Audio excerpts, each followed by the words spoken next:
All right, two in one day. Brandon here, OIAS Outsider Information.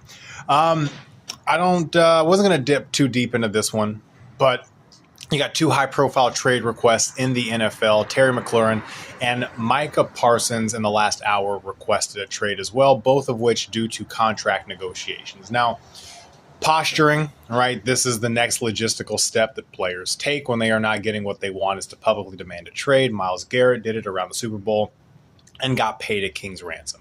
That is not where I'm going to go with this. The lesson here is really a business one. And it's the thing that we get told and taught throughout our lives. It's that when you work hard, when you're talented, when you do things the quote unquote right way, that there is a reward for you. And that, I think most of us in the normal world saw that as false. If you haven't, it probably is going to happen for you in short order, that your hard work doesn't always grant you the things that they say it will.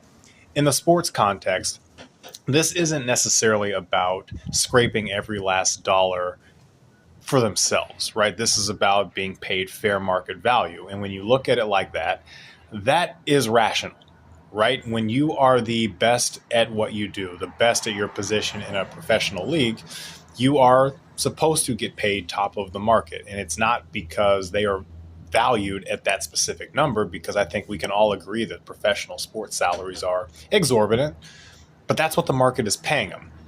And when you look at that from the perspective of somebody who's in regular business, you would be foolish to not ask for what your market is worth. That is the current disconnect in what people are doing right now, is people are not able to accept jobs that are below their market, or people are not able to accept jobs because they are so far below their market value.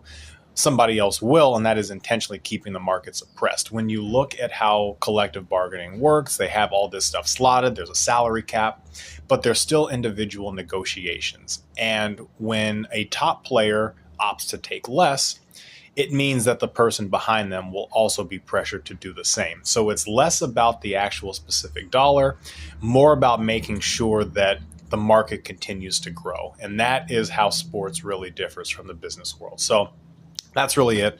Not a whole lot of insight there on the sports side. It's going to be fascinating. I think both deals end up getting done, but here we are. Two trade requests, two high-profile ones, and it's about making sure that the market stays where it needs to. So anyway, on that, now have a good weekend. Go do your thing, and we will see you next week. Give a like, subscribe, and engage.